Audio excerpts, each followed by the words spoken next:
This is Raul Lopez, and you're listening to How Do You Say Success in Spanglish? The path to success isn't easy. For minorities and people of color, many attempt this journey with little to no guidance. Join me as I sit down with individuals who share their stories of perseverance so that together we can learn how to say success in Spanglish.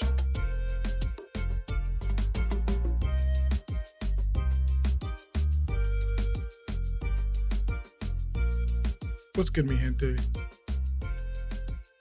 This is your boy Raul. For today's episode, things are going to be a little different. I had surgery done this week. I had gastric sleeve surgery, bariatric surgery, to help with my journey to continue health and weight loss. And I haven't really been feeling well all week to be able to get much work done, get my audio edited and ready and prepped and all my media stuff. So I figured I'd take this opportunity to kind of talk.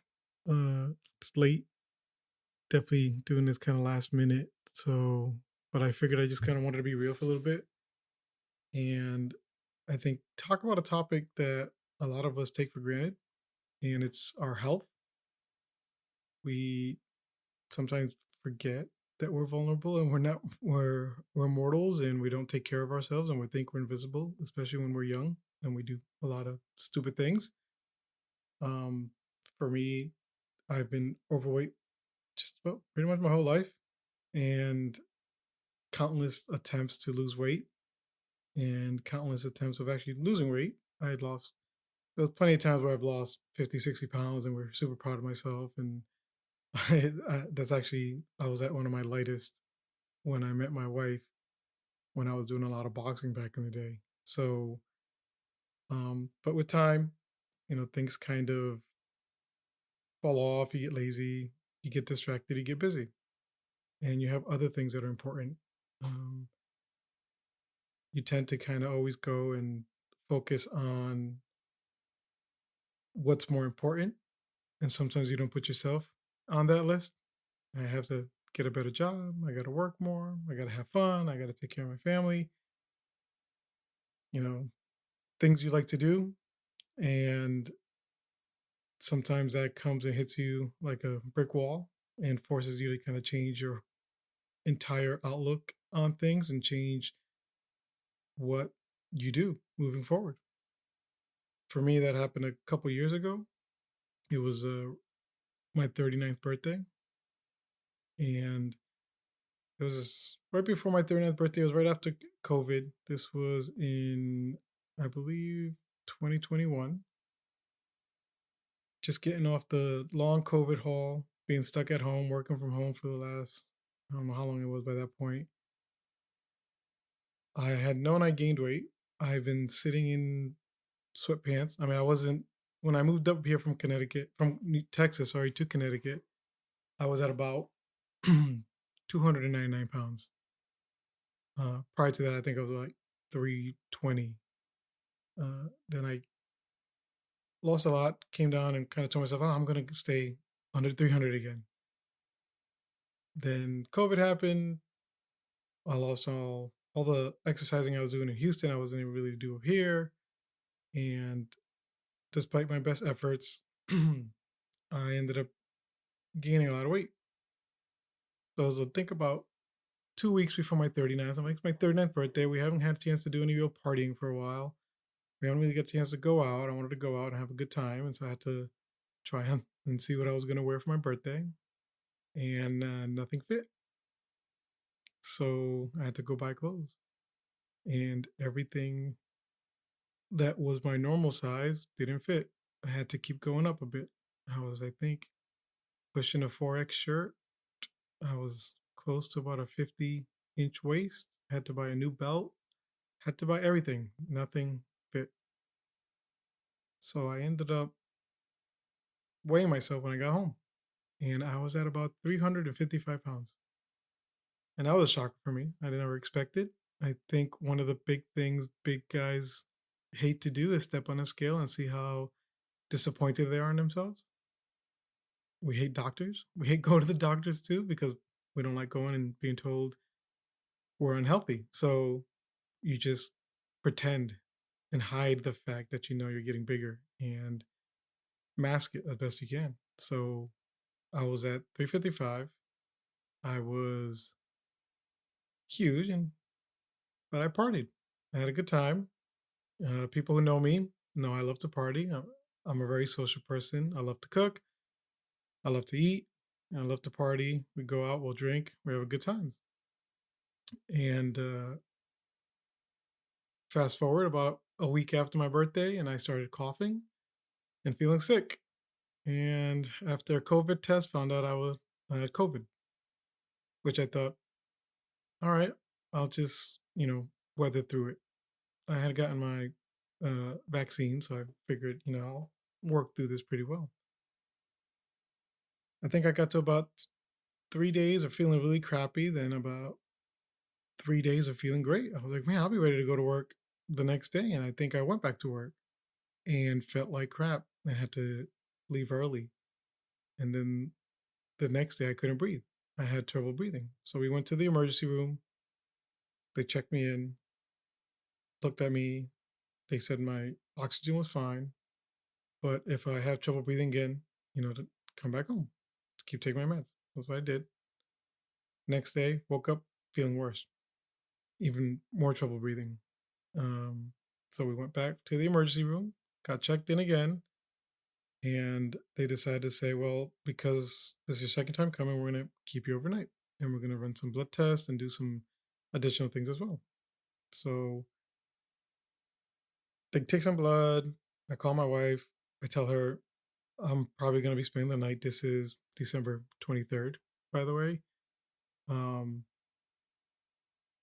it might have been the 24th. And no, the 23rd, so right before Christmas. Had to call my parents to uh, take my daughter because she hadn't been around me before any of us had symptoms, and my wife stayed home. So we were all going to be separated for the 24th. Assuming I get home the 24th, we'd get to spend Christmas Eve together. Uh, so I told my wife we're all disappointed, but hey, you got to do what you got to do, not to die. And the doctors come back after taking my blood, and they told me, so we ran some tests. A lot of things look fine, but your blood sugar is really high. And we ran an A1C, and your A1C was 10.9. So for people who don't know what A1C is, it's kind of like your average blood sugar for the last 3 months. You can have high blood sugar one day and not high blood sugar the next day, but the A1C kind of gives an average of how high your blood sugar was for the last 3 months. And I think between five and six is average, which is normal range.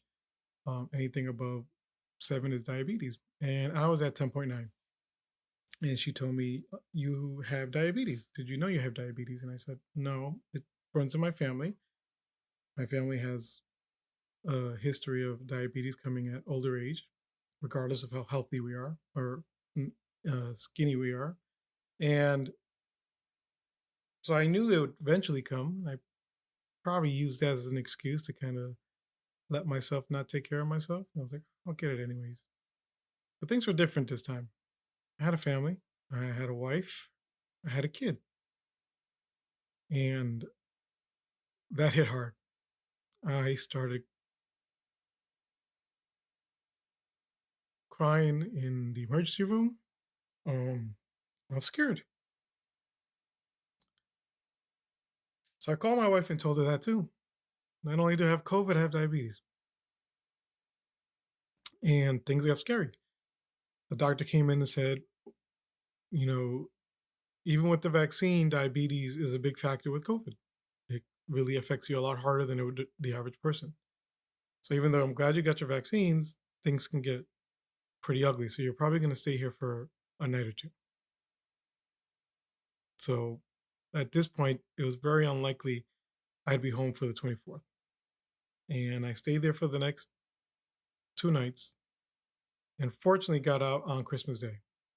And I got to at least spend Christmas Day with my wife. I got to FaceTime with my daughter for Christmas. I got to watch her open her presents with her grandparents.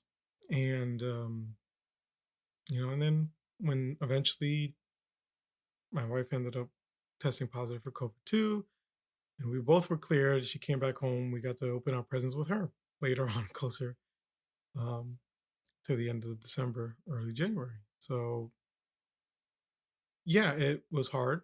It was scary. COVID was scary. I thought I fucked myself over. I could have probably did COVID a lot better had I not been a diabetic. I could have probably been less of a diabetic had I been going to the doctors because I hadn't gone to the doctors in 3 years. I think I went a year before I moved from Texas, a year or two maybe before. So I was avoiding. I only went when things were bad. I wasn't going for my yearly checkups. So then, fast forward, I decide, hey, I can't fuck around. I'm going to avoid sugars. I'm even going to avoid alcohol. I don't. I'm like, not a. I'm a big social drinker, but I'm not a big drinker. If nobody came over and hung out with me for a month, I wouldn't touch any booze. But if we went out partying, I'm gonna party with you for the whole night and we'll have a good time. The Peruvian way, I think. And I ended up sticking to it. And I think I took my last shot of alcohol on New Year's Eve and said, New day tomorrow, we'll start a new year, and I'm going to be alcohol free. I'm going to stick to my a diet. I'm going to make sure I avoid sugars. So when you find you have diabetes, you got to meet an endocrinologist, which took forever to get the referral across and something preserved. It takes forever to get appointments here for anything specialist related. And I ended up having to do a whole bunch of other blood work and seeing my primary care physician after everything because that was the easiest appointments I could get. So I met my primary care physician. He said, "Okay, I'll give you some prescription medications and we'll do some blood work and we'll get you ready so that when you go to your endocrinologist, hopefully it's a little bit quicker and you're able to get the help you need." So we did additional blood work and he called me in and he said, um, "Can you come in so we can talk?" I was like, "All right." And it's never good when they call you back in to talk. And he was like, "Your liver levels are really high." Um, I think there's one of them was about like a 300 when it should be like 70, 350. And so it was really, really high. And he's like, "Do you drink?" I'm like, "Yeah." He's like, "Are you like a big drinker?" I'm like, "I'm a social drinker. I'm not a big drinker, but I haven't drank in a while because, I mean, a couple weeks, but I haven't drank in a while since my birthday, really. And I didn't really drink much before that because of COVID." And he was like, "Okay. Um, well, I think we should do a ultrasound on your liver." I was like, "Okay." So then I started doing research, and you scare the shit out of yourself doing research and figuring out what could be wrong with my liver, what causes your liver to be that high. And you know, early stages, you don't know enough, you don't have enough information. Uh, Difficult parts of, I guess, being a doctor is you have to go off of the evidence and the information you know. And not having any of that and being not a doctor, you read everything. And so if you ever check WebMD for a headache and it tells you might have cancer, it's the same thing. You're thinking the worst things. So I go get my ultrasound. It comes back and it says I had level 4 steatohepatitis, which put me at really high risk. And so the doctor said, "But you're young, you seem fully functional, you're not showing any negative symptoms. So you're like, so I don't think it's going to be that bad, but I recommend we get a biopsy." So this whole time I'm like, all right, well, this thing says I have really bad um, liver damage at this point. And I went in thinking, hopefully the biopsy comes in and tells me I'm okay and it's nothing to worry about. I got to lose more weight, stop drinking for a bit, and which I already plan to do, and I'll get back to normal. I'll be partying with my friends in no time. I mean, I had a trip to Peru that summer. There was no way I was not going to go after 22 years and not party with my family. But things don't really work out that way sometimes. I got my biopsy back, and it was actually worse than I thought. I had early stages of cirrhosis, which opened up another shitbox of internet searching and fear and not knowing what the hell was going on. Most things I read gave me information saying the average lifespan after cirrhosis was 5 to 10 years. Um, and that scared the shit out of me. I had to wait to see specialists, of course, and appointments take forever. And my liver specialist doctor was not going to be available till September. This was like uh, February, March, and then I was able to meet with a gastroenterologist to start me off. Like about oh, um, it was right before I got this thing. So, but my appointment with him was until April. And I was not going to wait a month and a half to find out if I'm dying or not. So, fast forward, I was able to get an appointment early and talk to him, and he told me, you know, fairly good news, not great news, but good news for all the negative news I've gotten. That so long as you're not really showing symptoms, your liver is still functioning, and there are certain symptoms, um, but I'm not showing any of that. That there's still possibility of improving myself. Um, and since I'm not a big drinker, like an alcoholic that doesn't stop drinking all the time, the cause is most likely having to do with my weight. So essentially, what happens is as you gain a lot of weight, your liver gets fatty. As your liver gets fatty, it stretches and creates uh, an enlarged liver, which creates scarring. And that scar tissue eventually uh, hardens. And when that scar tissue hardens, that's when you get the cirrhosis. And it's not reversible. I mean, there's some signs that it could heal a little bit more, but generally speaking, when you have the scar tissue, it's that sometimes they'll tell you have fatty liver and ask you to stop drinking, and your liver will heal itself. But when you get to the point of cirrhosis, that's not really how it works. Your damage is damaged. You just have to try to maintain to live for as long as you can. I just had a two two hit punch on fear,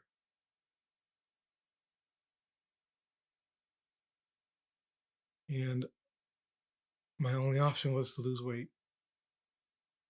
So I kind of made that my goal, lose weight, and thankfully it's been working.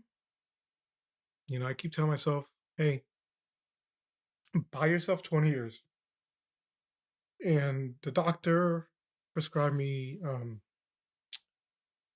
my diabetes medicine and Ozempic. And between that, avoiding sugars, avoiding alcohol, um, I lost about 80 pounds that year. My liver levels went back to normal. My diabetes went into remission all within a year. Um, my A1C went from a 10.9 to about a 6 within 4 months, and then down to about 4.5 by 9 months, and back to about 5 after about a year. So I've been steadily around 5 since then, which means my diabetes is in remission. But I had to be honest, and I know my history, and I said, I didn't want to gain it again because I always did. I decided to get bariatric surgery, go with a gastric sleeve, something that I always hated the idea of, something I never wanted to. I always felt like I'd be quitting, I'd be doing the cheap route, that I was always strong enough to do it my own. But couldn't fuck around anymore. I had to buy myself 20 years. So another year of a lot of crap. There's a lot of talking to nutritionists, psychologists, the exercise therapist, and a whole bunch of people just to get approved. Um, and then eventually getting approved. Then I was supposed to go in September. I mean, not September, sorry, August 28th. I got about 1 week into my pre-op diet, and I was told, and I'm sorry, not told, but I started feeling some pain, and I had to go get checked out, and nothing related to the any of my illness or anything, but I had an infection, and I had to take antibiotics. And when you're that close to your surgery, 10 days of antibiotics when you're 7 days away from surgery, you want to make sure there's no interactions. So I had to call my doctor and tell them about it, and they had to postpone my surgery for another month. So 1 week into a shitty pre-op diet of just protein shakes and broths and water, lost about 10 pounds in 1 week, and I got told I have to wait another month before I can do the surgery again. What are you gonna do? So fast forward, do another 2 weeks of pre-op, did my surgery, and I had my surgery this past week, and it went well.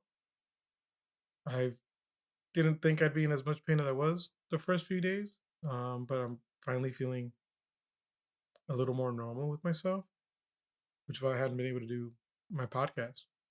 But this is the next step to my journey for health. Um, but through all of this, I kind of learned that we can't avoid it. We can't pretend we're always going to be healthy. It's going to come back and catch up to us, especially as we get older. We can't hide from it. We can't run away from it. But we need to be vigilant on it. A lot of us don't go to doctors every year. We don't get checked up all the time. We get hurt and we suck it up and say, we'll just keep pushing through it. We don't go to therapists for mental health. We don't talk to anybody to help ourselves feel better. You know, all types of health, mental, physical, we ignore it. And I know for minorities, Latinos and people of color, and we tend to do worse with health, do worse with mental health. Um, and realistically, if you want to succeed in life, you have to live. And if you can't live, you'll never be able to succeed as far as you can. And when you get to a point where you have people relying on you to succeed, it's even more important for you to not fuck around, I think. Because at that point, I mean, it's important all the time, but at that point, you have more reasons to stay alive. And so, yeah, I mean, I didn't really mean this to be emotional, just kind of came out that way, but I figured, hey, I'll tell you my story and hopefully encourage you to go to the doctors, seek a therapist, talk to someone, take care of yourselves. Um, don't wait till shit's really bad. And if you're overweight, get checked out. Don't pretend you're not. Don't pretend it doesn't affect you, because it does. We can only stay healthy fat for so long before we become unhealthy fat. And I'm here to talk if you need to. So I apologize for this being kind of a different take on things, but I thought it was important to be transparent. And like with everything in this podcast, hope it helps. So thank you again for all the support. Thank you for um, joining in, and hope you join me again next time as we continue to learn how to say success in Spanglish.